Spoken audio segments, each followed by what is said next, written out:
Okay, good morning, Aslam class. This is your maths lesson for today, the 8th of January. So it's going to be a bit of a, today is all about using mental strategies to help us find an efficient way to multiply numbers together. This can be a little bit tricky, and there may be some things that you do find difficult.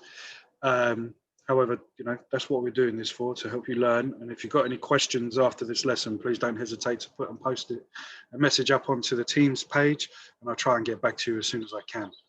Anyway, for today, your arithmetic are the following questions. You can pause the video and you can try to answer these questions as quickly as you can. So if you pause the video, get yourself a little stopwatch and a timer and try to do your best. Okay, hopefully you've done a really good job with that. I'll quickly go through your arithmetic answers with you. So 60 divided by 12 gives us 5. 36 divided by 12 gives us 3. 12 divided by 12 gives us 1. 144 divided by 12 gives us 12. 24 divided by 12 gives us 2. 48 divided by 12 gives us 4. 72 divided by 12 gives us 6. 108 divided by 12 gives us 9. 84 divided by 12 gives us 7. And 120 divided by 12 gives us 10.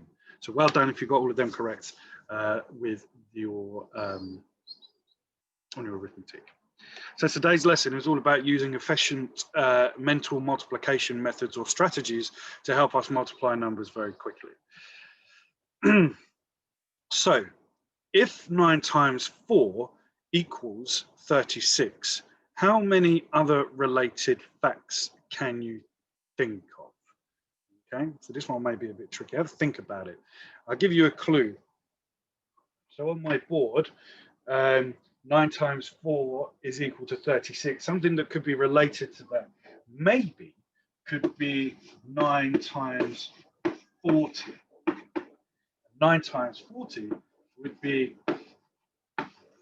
360.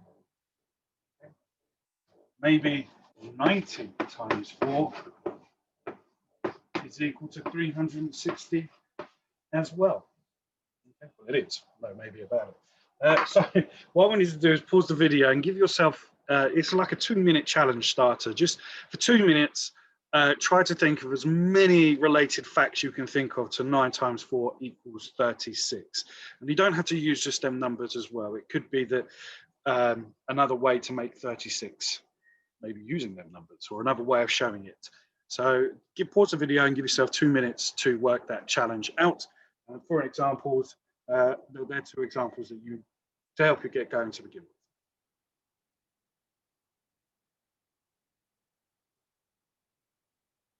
with. Okay, so today is all about using good mental strategies to help us multiply numbers. So a factor pair that equals 12 is 2 times 6, and you can see that in our array here. We've got 6 here and we've got 2 of them, so that's 2 times 6. So there's 12 dots in just this array. But how could you use that to help you find the answer to 12 times 6? And the way we do it here is simple. 12 times 6, okay, we can actually, if we wanted to, do 6 times 6 first, okay? Because if we have a look in our arrays, okay, we've got 6 at the top on each array, okay? So we can use this to help us out, because 12 times 6 is equal to 72. Now, because this week we times numbers by 3, didn't we? We were timesing numbers, 3 numbers together. So if we know that 2 times 6 is equal to 12, 12 times 6 is 72, because if we do 6 times 6 first, okay, we get 36. And then if we multiply that by 2, okay, we're going to get 72, because double 36 is 72. So that can help you. If you can find factor pairs that equal a number that helps you, you can actually make it. So we'll go through this one again. So we've got an array here of 2 times 6. okay, that is equal to 12. Okay, and then we want to do 12 times 6. Well, if we know that each one of these is 12, make it easier for ourselves. Let's take one of the array rows out, and we've got 6. 6 times 6 then, instead of 12 times 6, 6 times 6 is 36. But then if we double it, we'll get 12 times 6, and that gives us 72. Hopefully that clears that one up a little bit better for you. And I can do that on the board here as well. If you're struggling with your 12 times table, for instance, let's do another one. Let's do 4 times 12. I'm not too sure what 4 times 12 is, but I do know my 6 times table. So I could do 4 times 6. 4 times 6 is equal to 24. Now, I need to double this answer because I've only done 4 times 6. 12 is double of 6. So therefore, 4 times 12 is 4 times 6, and then times this number by 2. 24 times 2 is equal to 48. Okay, so that's what I'm trying to explain here on the board. So here we have 15 times 4.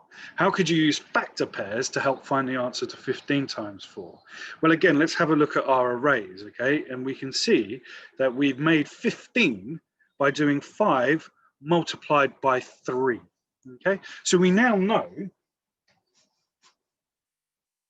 that 15 multiplied by 4, we can break that up. We can break this 15 up into its factor pairs, as what you were doing yesterday.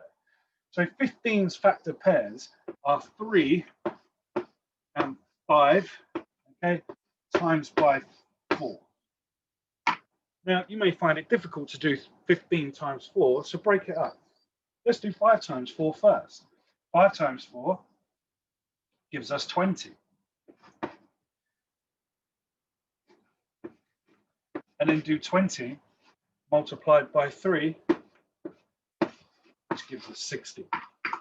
Okay, and that's what I've tried to explain on the slides here. You can see that we've got 15 times 4, so we've got 15 in our arrays, and we've times it 4 times. But instead of sitting there and trying to do that in our head and count it all up, I think to myself, 15, which two numbers can I times together to give me 15? So which factor pairs am I looking for? And I'm looking, I got 3 and 5. So now we did this week where we were timesing 3 numbers together. So I'm going to, and remember, when you multiply 3 numbers together, it doesn't matter which order you do it in, because because multiplication follows what law? That's correct, associative law. So we don't have to, it doesn't matter which order we multiply them in. So 5 times 4 is 20, and then 20 times 3 is easy to work out, it's 60.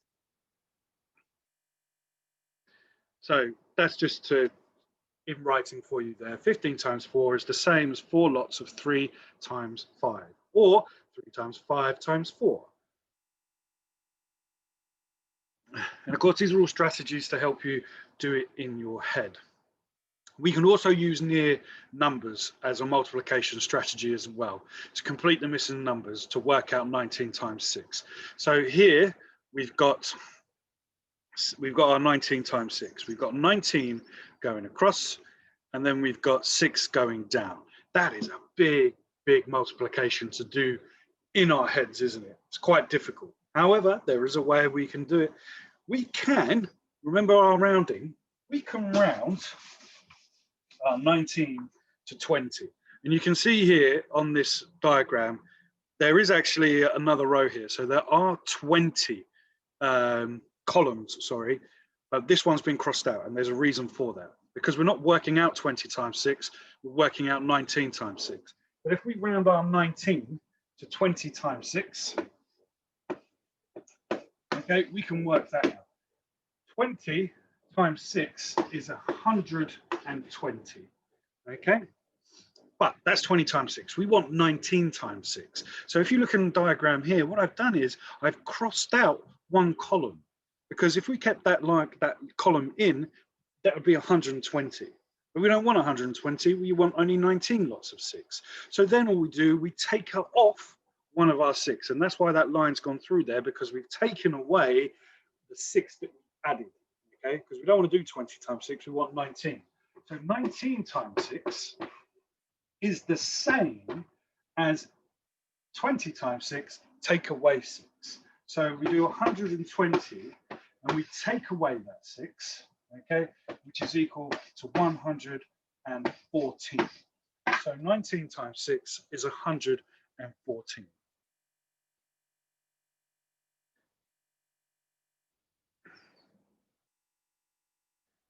So there are several ways that we can, dear me, that's the wrong objective. There are many ways that we can work out multiplication strategies in our head, okay? The first one that we looked at was this one here. Using factor pairs to help. Okay, and you can see here the factor pairs do help. And sometimes with your times table, if you're not too sure of like your 8 times table, but you know your 4 times table, your 8 times table is double your 4. So 4 times 4 is 16. 4 times 8 is 4 times 4 times 2. You're doubling it. Okay. So then you'll find that like with the 3 times table, the 6 times table is double the 3 times table, and so forth. Okay, doesn't work for all the times table, but just for them ones. The next method would be to find factor pairs, and then maybe multiply numbers by 3 numbers. So in this example here, we had 15 times 4. It would be quite tricky to do in our head straight away. So we think 15 can be made by using the factor pairs of 3 times 5, and then we've got to multiply that by 4. So why don't we do 5 times 4 first? That gives us 20, nice round number, and then do 20 times 3, which gives us 60. So it just makes it easier to do in your head. And remember, associative law, it doesn't matter which order you multiply the numbers in. And then the last one, you can go to near numbers. So if you're doing like 19 times 5, or you're doing 29 times 10, 29 times 11 or something like that, you can actually round that number up, and then you take it off once you've done that calculation. So for this example here, 19 times 6 can be quite hard to work out in your head if you're trying a different way. This way, do 20 times 6. Okay, 2 times 6 is 12. Times that by 10, and that will give me 20 times 6. And that would give me 120. I then need to take 6 off because I only need to find out what 19 is. If it was 18 times 6, I would then take another 6 off, and that would give me 108. Hopefully that helps you. And this is your work for today. So for the first question, class 4 are multiplying 28 times 4 mentally. They are trying 2 different methods. Method 1 and method 2. Can you please work them out? Question 2. Scott is working out 21 times 4. What mistake has he made? And what is the correct answer? Number 3. Jack works out 36 times 9. Adapt Jack's method to work out 36 times 99. Quite difficult. And then 4. Esther has found a quick way to multiply 84 by 5. Use Esther's method to complete the following calculations. This is going to be quite tricky to do. However, the more practice you get, the better you'll become. And like I say, if you've got any questions or you would like to give me a message on Teams chat, please do. I'm more than happy to try and help you out. But without further ado, enjoy your lesson, and I will see you in the next video.